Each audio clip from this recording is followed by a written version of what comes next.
Good morning mga day, this is Basu, Danyang Vlogger, a day in my life as a content creator at age of 13. Kaya naman mapapasabi ka na lang talaga dito ng ay for the go! Nakaraan nga po pala ay pumunta nga po pala kami sa Takad. Ito nga po pala yung video ng mga kaganapan namin. Biglaan lang din nga yung pagpunta namin sa Takad. Kaya naman nga at sama-sama pa nga talaga kaming lahat. Habang lakad nga si Dada, habang kami naman nga ipupunta naman nga sa Takad, talagang ihahatid lang kami Dada sa Takad. Sipan kasi namin mag-video okay sa Takad. Gawa na may video okay nga si Mama to. At sayang naman kung di ko to iko-content. Then nga pagdating nga po pala namin kila Mama to. Nga at bigla nga talaga dito ni Mama tong kinuha si Baby Storm. Pupunta na nga kami sa kabilang bahay. Hindi pa na namin sa kabilang bahay. Dito naman si Baby Storm talaga naman ang babagyo na nga agad-agad dito ng aming bahay. Aming bahay, busy narili mo na naman. Naka-video okay ni Mama to, o diba color pink, hindi nyo carry. Very mindful, very demure, very pinky, very girly, very cutest. Hala, kung ano-ano natutunan ng person na to. Nagsak na din yung video okay at nagsikantahan na nga kami dyan. Ang kaso nga lang panira nga yung brand out. Yes po, bigla po nag-brand out pero buti na lang kakanta pa nga kami nila Mama ta sila Tita Ray. Enjoy mo na yung pagkanta-kanta mo kasi mamaya ba-brand out na talaga. Kasi hindi pa nga brand out pero talaga naman napakabilis nga talaga ng brand out tapos napakatagal na magkakaroon ng kuryente.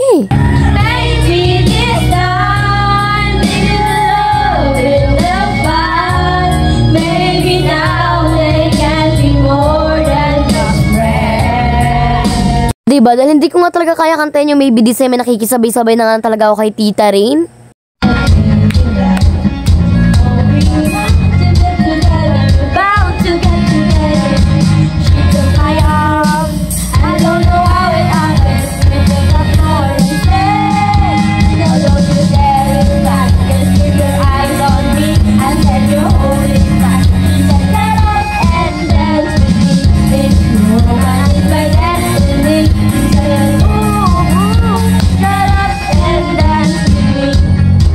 Gaganda nga naman kinakanta ni Tita, kaya naman pati nga ako napapasabay na kapag ako yung kumanta parang di ko nga talaga nagugustuhan. At brand out na nga sa mga oras na yan, kaya naman naisipan namin na magluto nga dito. Buti na lang dito kami kila Mama to, kaya naman pwede kami dumampot ng kahit na ano dyan. Luto nga kayo for today's video ng ginarip, habang si Mama to naman nga dito ay nagbabalat naman nga ng saging, gawa na magluluto nga daw siya dito ng maruya. Ang ginarip nga po pala sa amin ay yung mais nga po pala nilalagyan na malagkit tapos ginagataan. Hindi ko nga alam kung anong tawag sa inyo, kaya naman i-comment nyo na dyan kung anong tawag sa inyo nito. Kami nga busy pagluto, si Storm naman nga dito ay busy naman talaga makipagkulitan doon sa mga gagamba sa baba. Hala, gagamba daw. Nagawa na rin nga pala dyan ng buko juice. Gawa na meron nga dito mga buko kila Mama to na hindi na nga talaga nila nagkakanda gawa-gawa. Kaya naman kami na nga talaga ang gagawa nito for today's mini vlog. Ako napakaswerte ng araw ko pa, hindi pala talaga. Liniyagid ko na ngayon sa mga oras na yan. Paano ba naman yung alam po talagang laman ng kakuha at dyan. Hindi naman kasama yung buko sa kakainin. Este yung bunot pala. Manayan nga talaga naman for the go ng ate mo. Gawa na alam nyo na walang ibang gagawa nito kundi ako lang din gawang-gawa. Busy nga sila Mama. Tapos nahulog pa nga talaga yan yung ating nyog. Sabi ko nga hindi ko isasali yung nyog sa gagawin natin na buko juice for today pero nasama pa rin talaga siya. Sorry na. Hindi na lang good mood si Mama to. Hindi nga talaga ako napagalitan nyo. Kumuntik na ako dun. Talaga ang bones ng person na ito hindi kaya bumuhat ng malagigiba. Naman yan nga at habang hinihintay nga po pala dyan na maluto or masaing nga po pala yung ating ginataan ay yung ating pinulutan na kanin nga po pala at mag-aano naman nga dyan si Mama to ng saging. Magmamarinate ba?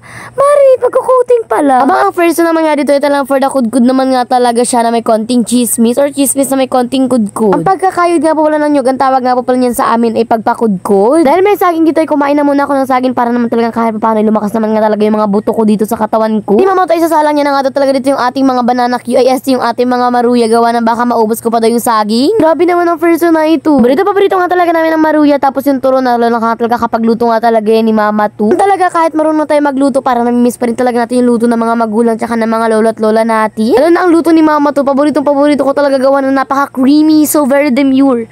Hala, demure daw. Medyo totoo nga yun sa mga oras na yan, pero hindi naman okay lang yung gawa na paborito ko nga talaga yung ganyan kasi taste ko na nga sana yan, kaso nga na super init nga naman talaga. Yung luto nga ni Mama to ay tutungwa no, kaya luto ko pa baka maging kulay black na. Balik naman tayo dito sa kanta-kantahan, gawa na nagkaroon na nga ng kuryente pero kailangan unahin yung lulutuin, gawa na baka mag-alas 5 na di pa tayo makaluto dito ng ating kakain na ginari. Gina nga talaga din yung mais at pagkatapos naman nga iminekos-mekos na nga. Huy ba, mekos-mekos mo yan insan. Super sarap nga ng ginarip nito at first time ko rin nga talagang kumain ng ganito. Tagal ko lang narinig yung mga ganito pero hindi ko nga talaga alam kung anong lasa nito.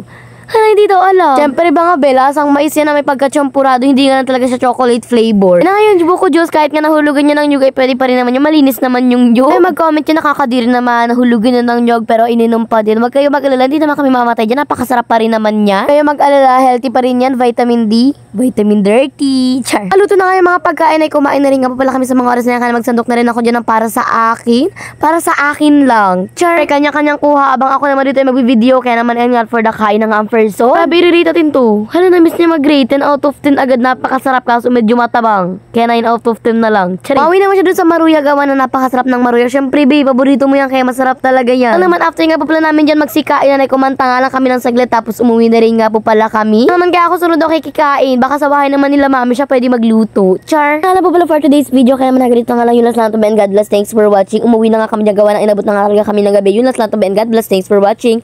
Mwah. Hala, ang baho.